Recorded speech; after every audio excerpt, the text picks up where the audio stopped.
Oui, c'est encore nous. Voilà. Mais cette fois, c'est la deuxième trace on veut partager avec vous. Et là, cette fois, ça va être Gabriel qui va partager. Et on va parler de traces d'obéissance, quelque chose qui c'est important de comprendre dans la vie de Jésus. Bonjour à tous. Je suis ravi de partager ces quelques moments avec vous, avec Joël, avec fidèles compagnons de mon Seigneur. Comme disait Paul, moi je me mets pas, je suis là, lui il était là. Mais nous sommes tous serviteurs du Seigneur et serviteurs des uns des autres. Amen. Et je voulais juste vous partager quelque chose par rapport effectivement à l'obéissance que nous devons au Seigneur. Cette obéissance-là, on l'apprend de Jésus lui-même. Dans Jean 8, versets 26 à 30, alors je ne vais peut-être pas lire les premiers versets, mais à un moment donné, Jésus lui-même dit « Quand vous aurez élevé le Fils de l'homme, alors vous comprendrez que moi, je suis. Vous reconnaîtrez que je ne fais rien de ma propre initiative ou de ma propre volonté. » C'est ça que ça veut dire. Mais que je transmets ce que mon Père m'a enseigné. Or, celui qui m'a envoyé est avec moi. Il ne m'a pas laissé seul, car je fais toujours ce qui lui est agréable. Pendant qu'il parlait, beaucoup crurent en lui. Et c'est l'obéissance au Seigneur, Jésus l'a vécu pleinement vis-à-vis de son Père. Il ne l'a pas vécu comme une contrainte. Il ne l'a pas vécu comme une loi qu'on impose. Aujourd'hui, ce mot d'obéissance dans notre société, c'est un mot qui est très réfuté. Oui. Parce qu'on prône la liberté de faire ce qu'on a envie. Jésus a fait tout l'inverse. Il a laissé toutes ses envies à son Père et il a dit « Parce que je veux te faire plaisir, parce que je veux te plaire, je veux suivre tout ce que tu me dis. Je veux faire tout ce que tu me dis. » Et Jésus est l'exemple à suivre dans ce cas-là, pour que nous aussi nous puissions nous positionner dans cette obéissance. Et en réfléchissant à ce mot obéissance, je me suis dit, Seigneur, qu'est-ce que ça veut dire ce mot obéissance vis-à-vis de toi? Et je pense que l'obéissance, avant l'obéissance au Seigneur, il y a la crainte de Dieu. Oui. On obéit à Dieu parce qu'on le craint. Et avant la crainte de Dieu, il y a l'amour qu'on lui porte. Si on lui porte cet amour, on va forcément le craindre. Et si on le craint, on va forcément faire ce qu'il nous dit de faire. C'est-à-dire s'impliquer dans cette obéissance par rapport au Seigneur. Alors l'aimer, je réfléchissais encore à ça, l'aimer. Est-ce qu'on est capable de l'aimer? Est-ce que tous les jours, on aime le Seigneur au point de le craindre, au point de lui obéir sur tout ce qu'il nous dit? Bon, ça serait génial. Ça serait top. Ça serait Ça serait tellement bien de se lever tous les matins, toujours dans les mêmes conditions, d'amour pour lui, de ferveur pour lui, qui nous conduit vraiment à cette obéissance, à l'entendre, nous parler et nous, derrière, à le suivre. Et j'ai dit, Seigneur, qu'est-ce qui peut nous conduire dans cet amour pour toi? Qu'est-ce qui peut faire que cet amour peut grandir pour toi? Et je pense qu'il y a quelques éléments qui peuvent nous conduire à cela. Louez-le tout le temps. Que chaque instant que nous passons sur cette terre nous pousse à le louer, même parfois dans les pires circonstances. On s'aperçoit que dans les pires circonstances de nos vies, on a tous vécu des moments extrêmement difficiles, extrêmement compliqués. Quand on donne ces circonstances-là au Seigneur et qu'on se met à le louer, on sent la visitation du Saint-Esprit qui vient et qui dit « c'est la bonne attitude, parce que je suis au contrôle de tout ». Donc, louer, c'est un encouragement de le louer en permanence. Souvenez-vous toujours de ce qu'il a souffert pour nous, en permanence. À chaque fois qu'il nous arrive quelque chose qui nous empêche de l'aimer comme on devrait l'aimer, souvenons-nous de ce qu'il a souffert pour nous. Qu'il est monté sur la croix, que ses bras, ses mains ont été percés, que ses pieds ont été percés à cause de nous et pour nous. Il a porté nos péchés, il a porté nos infirmités, il s'est chargé de nos chaînes et de nos maladies. En lui, nous sommes libres au nom de Jésus, libres, et par la puissance du Saint-Esprit.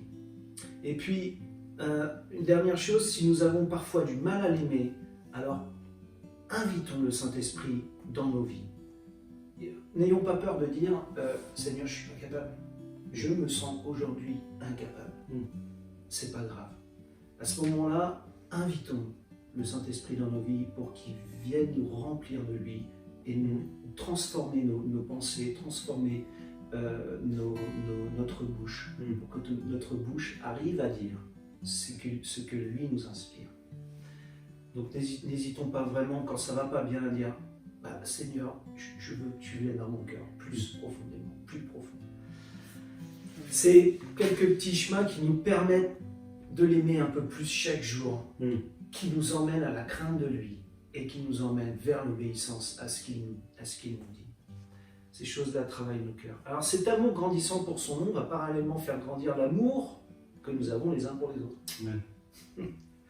Et c'est une conséquence logique. Plus on aimera le Seigneur, plus on s'aimera les uns les autres, et moins on ira se titiller sur ce qui ne va pas. Parce que Jésus lui-même ne nous juge pas, mais il vient là, il frappe à la porte, il attend qu'on ouvre et il entre. Mais c'est pas quelque chose qu'il impose.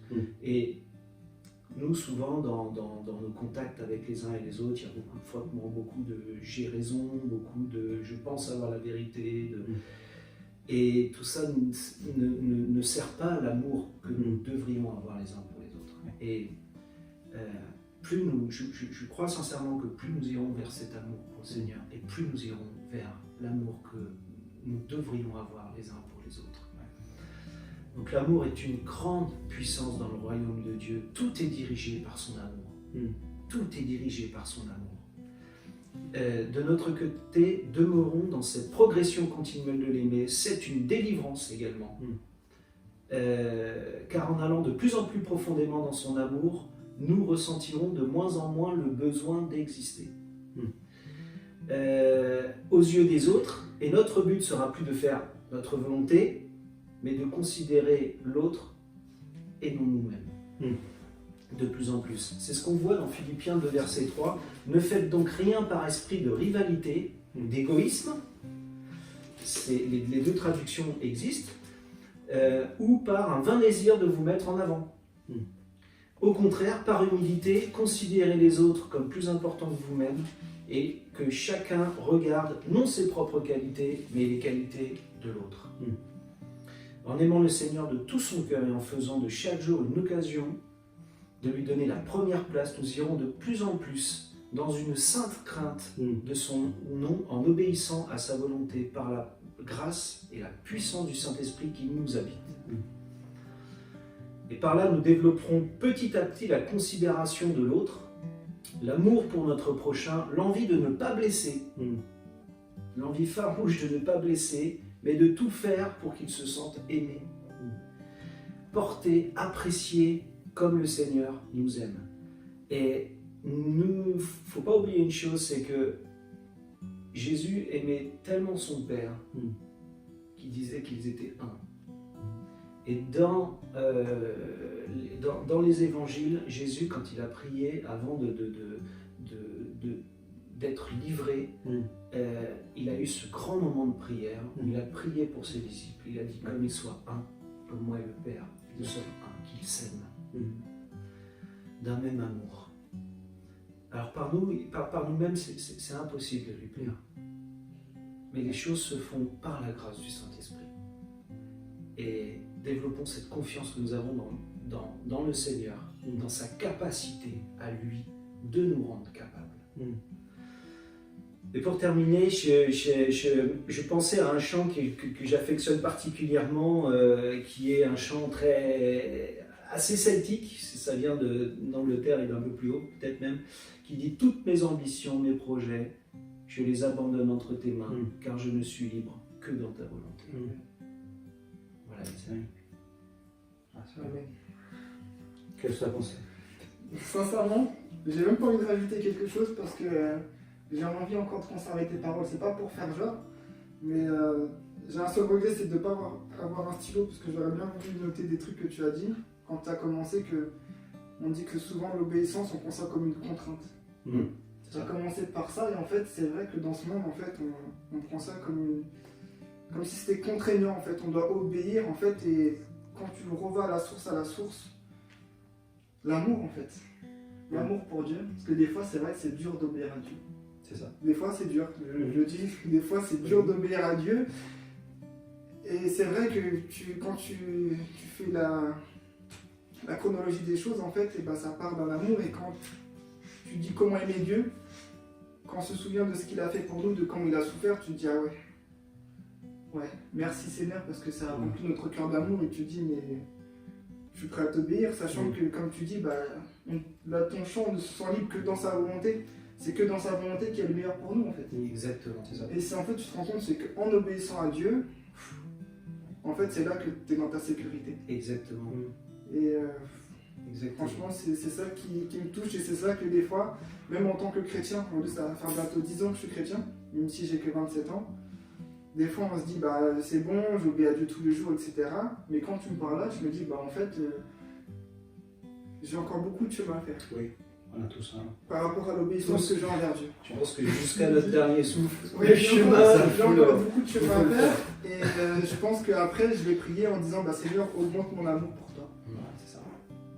Parce que je me rends compte que je ne t'obéis pas encore dans tous les aspects de ma vie. Voilà, c'est comme une cascade en fait. Tu pars de quelque chose et tu t'aperçois au final que l'obéissance, écouter le Seigneur, faire ce qu'il demande, n'est pas une contrainte, mais c'est une liberté. Parce que lui-même a posé ces choses dans notre cœur, parce que notre amour pour lui est allé en augmentant. C'est intéressant, le verset principal. On doit faire court parce que sinon après ils ne vont pas vouloir continuer à voir la vidéo ou les prochaines vidéos. Et donc, le verset principal, je crois qu'il continue à résumer déjà ces deux vidéos parce que Christ a aussi souffert pour vous. Vous laissons un exemple. Voilà. Et s'il veut comprendre l'exemple, il faut aller et apprendre ce que Jésus a fait. Et ce que Jésus a fait, pas simplement ce qui est écrit, mais ce qu'il a vécu en obéissant à son Père. Et là, afin avec le but de quoi? Qu'on puisse suivre cette trace. Donc, il nous a laissé son exemple d'écouter la voix de son Père, de faire ce que son Père disait, pour que nous puissions faire exactement la même chose que lui. Et oui, parfois tous les jours, parfois non, pas tous les jours, mais on aime faire les choses que nous on aime faire. Voilà. Et je pense que c'est depuis tout petit qu'on est dans le péché. Et c'est inné en nous. Mais comme Gabriel disait aussi, qu'on doit laisser l'Esprit de Dieu nous remplir pour pouvoir accomplir et par la grâce de Dieu ce qu'il veut qu'on apprenne ce jour-là. Donc, amen pour cette grâce d'obéissance. Que ça puisse pour nous tous être quelque chose et pas simplement de le faire une fois par jour, une fois par an, dans la Pâque, mais aussi tous les jours. Amen pour cela. Amen.